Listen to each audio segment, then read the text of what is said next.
Good afternoon, everyone. Today it's my great pleasure to have Mr. Raphael, who is a French student from INAC, the French Civil Aviation University.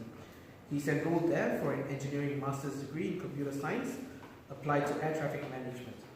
Currently, he's come to the end of an internship at ATMRI in NTU, Singapore, where he was working on Singapore Changi Airport airside conflict prediction using a data-driven approach.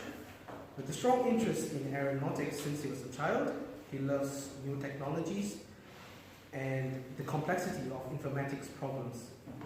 He is now focused on machine learning techniques and their power to learn from data, especially for air traffic applications. In his spare time, he loves to travel, to meet people, and to listen and play music, as he's passionate about this form of art.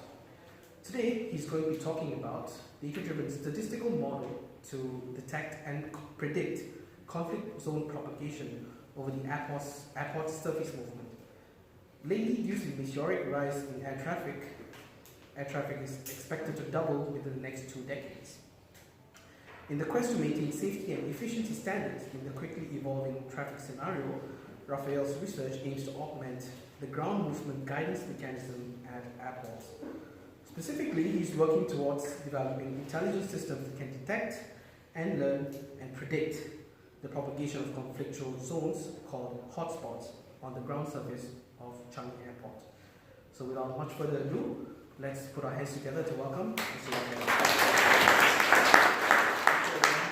Thank you everyone for this great introduction. Thank you everyone for coming, it's a lot of people. And yes, welcome to this little presentation that will conclude my internship in Air Traffic Management Research Institute. So I'll be talking about the statistical model for dynamic conflict zones prediction over time on the airport ground surface movement that we've been working on with Hasnan, the PhD student, or the other PhD students in NTU since 3-4 months. So yeah, as Kieran explained, it's expected the air traffic is expected to rise and to double in the next 2 decades if it continues at this trend. As this graph of IATA shows, this is a great increase of the air traffic transport capabilities. So, but as the CEO of IATA said, however, at this rate, airports and air traffic control will not be able to handle the demand. Why is that? Because the infrastructures and the airspace is not infinite. It's finite. So we have to make the flow, to fluidify the flow and to keep a minimum safety level. So to answer this global problem, to help them, we propose a statistical model which will help the air traffic controller and the pilots to know what are the areas on the airport ground surface that will be dangerous in the near future. So first, I'll be talking about some definitions and a bit of literature review for this project. Then the method that we thought about with Hasnan. Then the results that we had, and finally we'll conclude with the future work and the conclusion of this work. So some definitions and review. We have some questions about how to define the conflicts, because in the airspace, in the en route movement, you have like this minimum safe distance that aircraft shouldn't exceed. In airport ground movement, it's not the same. Pilots make the call, and there are places where aircraft are coming really near to each other. For instance, in the beginning of the runway when the queue for taking off, and or in the aprons. So having just a threshold is not sufficient. In this paper of Baldwin and et al., they propose a way to define the conflicts as a potential interactions period. And it's a more wide definition of the conflict, which inside this definition, they separate different levels of dangerousness. So for instance, there is this PHI that they're talking about in this potential hazardous interaction. They take in consideration the geometry of the encounter. So for instance, if 2 aircraft are coming to each other, facing each other, it's more dangerous than 2 aircraft following each other. And thanks to these 3 papers, they achieved to draw this static map of conflicts, also to say that 96% of these conflicts are coming when there is an aircraft which is stationary and an aircraft which is going by. And also that congestion level, that it means the number of aircraft in the movement area, has a strong and consistent relationship with this rate of PHI over long periods. So it means that the greater number of aircraft is, the most probable the conflicts will appear. So given this, we also ask ourselves what are hotspots. This is the ICAO definitions. It's just a place on the airport where there is a probability of ground collision or runway intrusion.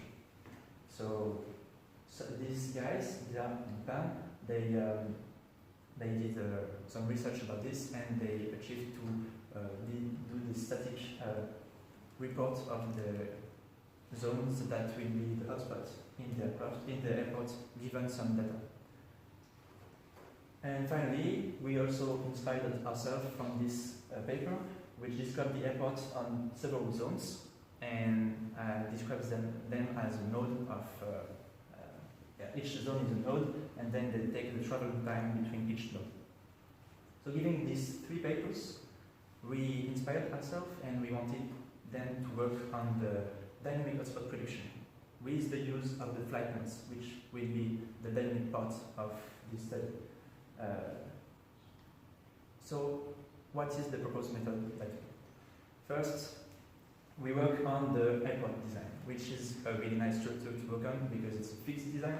It means that the aircraft movements are constrained by these taxiways and routes. So we can just focus on some areas, on fixed areas. They don't have to shift really over time, and it will be great signification already. And also we know the scheduled arrivals and the departures. In the tower control, they know what are aircraft and what are the flights that will come and go from this airport. So first, we the other paper I was talking, we cut this airport into several little intersections. Sorry for the clarity. So each little intersection of taxiway is being manually input in the algorithm. And then we want to know what is the distribution of the taxiing time that aircraft take from the beginning of the movement to the end of the movement. So for this, we abstract each flight by taking only the kind of movement that they are, so either a departure or an arrival, the gate, and the QFU. And for each pseudo flight like this, we'll have a distribution over time on each intersection of the time that has been taken to reach this intersection. If we take all these combinations possible for Changi Airport, it gives us more than 1,600 combinations possible. And as this will be on input side, it's too wide, too broad to have these nice curves of distribution over time. So we decided to group the gates into sets of geographical locations by saying that these gates have approximately the same pushback position at the end of their pushback movement, and so they will enter the taxiways approximately in the same place. This reduced our number of combinations to 160, and this was needed to have these really nice curves that would fit nice to the data. So, for instance, this is an example of the curves that we took. For instance, for this pseudo flight, which is an arrival from 0 to L to this zone. Here we focus on intersection 53. So the aircraft will go, you can guess there is the QFU here, we go like this, and then enter into this intersection. This is the time of entry that each flight took, and so this is the distribution assigned to this pseudo flight. And when we take, for instance, the integral between 170 seconds and 200 seconds, it will give us the probability of the aircraft coming into this intersection between those two times. So now what we want to do is to know when two aircrafts are coming to the same intersection in the same time, because this will be a leading factor to this conflict.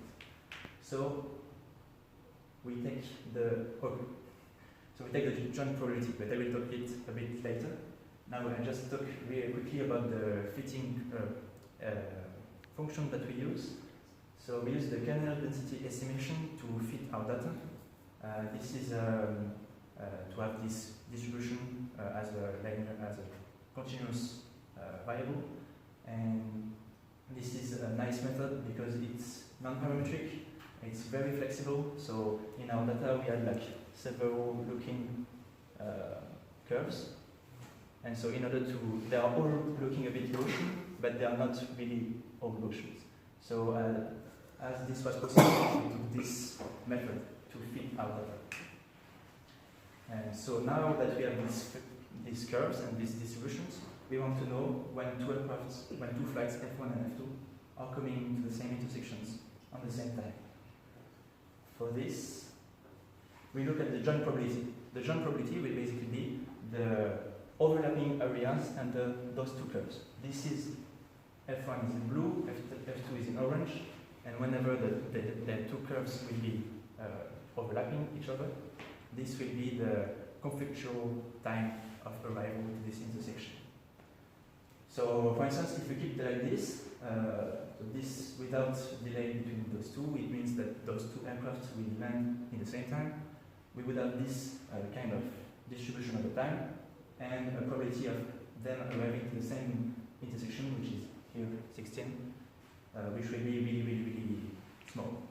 But for instance, as aircraft are not really landing in the same time really often, if there is an offset of 3 minutes with the flight number 2, we can see that the overlapping area is greater, and so the probability that we have is greater, and it is non-negligible. So, but this overlapping area is not enough, because we have also to consider how the intersection has been used by these pseudo flights. So it means that if a flight is going from terminal 1 to 0 to L, it will not take the intersection on another QFU, for instance, because it's really far from their original path. So we have to understand this and to include this into our hotness value, which will be the value of the degree of the dangerousity of the intersection. So for instance, if there is a big overlapping on two curves, but the two aircrafts are actually not using this intersection really a lot, it will be maybe less impactful than two curves that are overlapping a bit, but which are using a lot this intersection. So we defined this probability of this to the flight using this intersection, and we did this for every to the flight on each intersection. And thanks to all of this, we defined what is the dangerousness of this intersection. So this is the hotness value of the intersection. So we consider all the flights that would arrive or departure from the gate 30 minutes before the time that we are taking to know what are the hotspots in this time. And for every pair of flights, we compute the overlapping, which will give us the probability of them arriving to the same time, and we combine them to the useness of these intersections by both flights. So this gives us the hotness value of I, which is the intersection between those two values, which will be our time window for the hotness value for the hotspot. And so this gave us some timely changing hotspots heat map. So you can see that this area here is depending on the time here, and it changes a lot. And this one also is becoming more orange as as time goes by. This is saying that these areas are being must be followed, must be understood by the ATC and the pilot. Another example is for so that was for the 1st October. For the 15th of December, we can see that there is a big use of this intersection, and the legend here is much higher, 25, before it was 12. At 10 a.m. it was really red, and you see that over time it changes, and at 12 at noon there will be not much hotness over the airport surface, ground surface. And this will be correlated with the real path that aircraft have taken. So for instance, this is the just a picture of what is the traffic on 15th of December at 10 a.m. And you can see a lot of aircraft are actually being on the airport surface movement.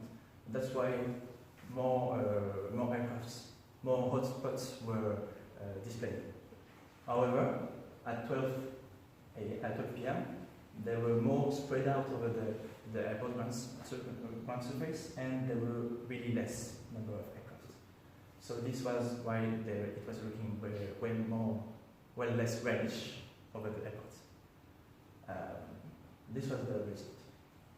So to sum up, there is two steps in what we did. First is learning from the data what are the distributions for each pseudo flight, and then we use this information in the operational points of view by taking the flight plans and by seeing for each pair of flights what would be the conflicts between them, and to add them in each intersection which will be the zones of conflict. Further work include the norm and direction, the velocity norm and direction integration to say that if two aircraft are coming like this, it's more dangerous than two aircraft with each other. The time spent inside the intersection, because if a pseudo flight is spending more time into the intersection, it's more dangerous than just going by. And also, we want to do this for each intersection to each intersection. It means like right now we are considering only the gate and the QFU, and another way would be like to consider from each intersection to each intersection. So we started doing some analysis about the velocities and the norm. Yes. So to conclude, we used the flight plans to know the dangerous intersections over the airport ground surface, and with our own hotness definition, we plotted these intersections that would be conflictual over time. So, thank you for your attention. It's the end of my presentation.